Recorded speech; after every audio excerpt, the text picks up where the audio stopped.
Today, we will take a closer look at an unusual type of housing, typical for many millions of people at the beginning of the USSR.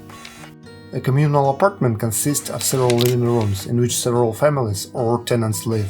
All residents of the communal apartment share the toilet, bathroom and kitchen.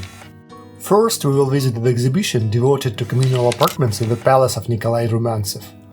It may seem surprising to many, but after the revolution, even in some palaces, rooms began to be converted into communal apartments. Such fate touched the mansion of Count Nikolai Rumyantsev in the center of St. Petersburg. After the Bolsheviks came to power, the rooms where the Count's servants lived were converted into communal apartments. Communal apartments began to appear en masse in Russia after Vladimir Lenin's decree on requisitioning apartments of rich people in favor of poor people in need of housing. According to this decree, in November 1917, ordinary working people began to be housed in the spacious accommodation of wealthy city dwellers. The former sole owners of real estate were often left with only one room. The former owner of the apartment usually stacked his belongings from his entire former apartment in one room allotted for him to live in. This is the room in which the former owner of the apartment stayed. The furniture of this room indicates that its inhabitant previously belonged to the upper class. It's hard to imagine the stress experienced by the former owners of the apartments when they were given a completely alien people with a different level of culture, education and world outlook. Moreover, now they had to share the kitchen and bathroom with them. Rapid urbanization and the dramatic increase in the number of urban dwellers in the early 1920s contributed to the growth of communal apartments. In this room now lived the cream of young Soviet society, whose workers in the 1920s and 1930s moved from the countryside to the cities, so there are many trappings of village life here.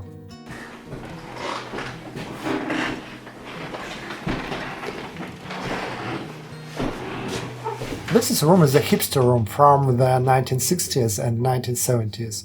I think the residents of the neighboring rooms often complained about the noise in this room.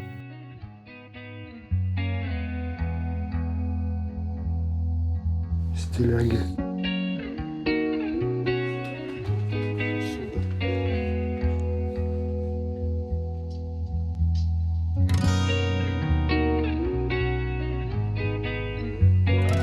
This room is the place of residence of representative of the Soviet underground of the 1980s.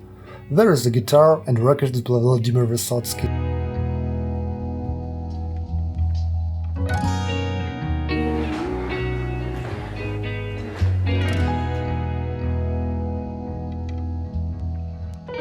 The kitchen was shared by all the tenants of the apartment, but each tenant his own table, cabinet, appliances and refrigerator.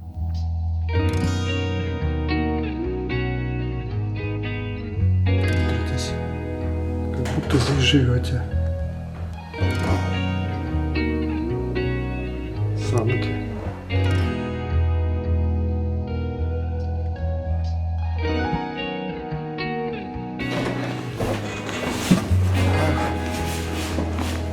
Здорово. А тут еще были звонки. У каждой квартиры свой звонок.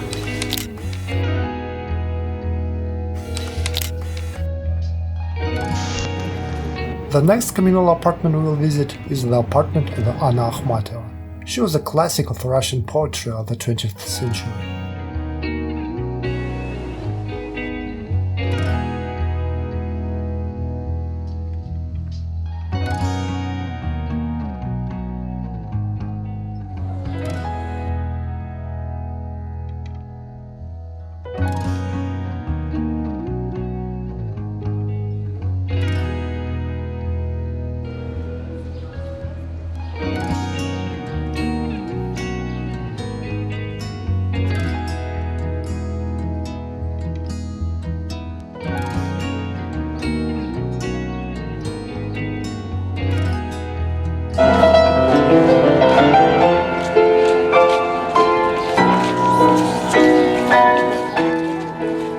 Her fate was very difficult.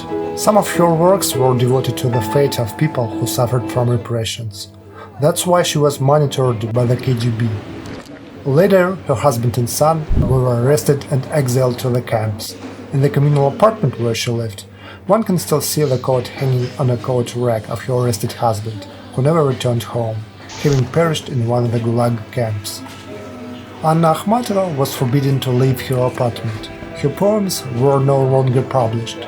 The authorities wanted to erase her name from Russian literature. Это, конечно же, бросок вещей еще предметов той эпохи. Но есть тут и элементы из века 20-го. Это и телефон, который был общий на всю коммунальную квартиру. Когда кто-то хотел увидеться с Ахматовой, он звонил сюда. Это и некоторые предметы одежды, шляпки, и вот это вот пальто.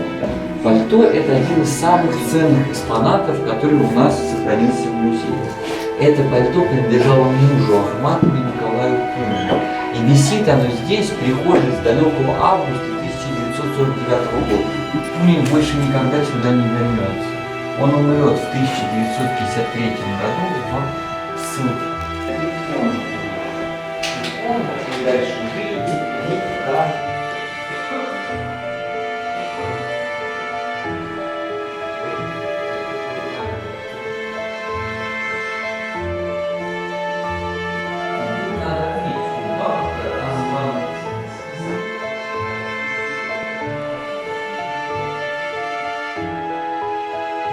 В конце 30-х именно за этой дверью находилась комната Ахматовой. Из тех самых комнат висит записка, составленная на фрагменте нотной бумаги как раз Татьяны Смирновой.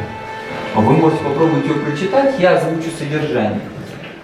Татьяна просит одолжить ей 5 рублей, чтобы выкупить хлеб в магазине, иначе будет нечего есть.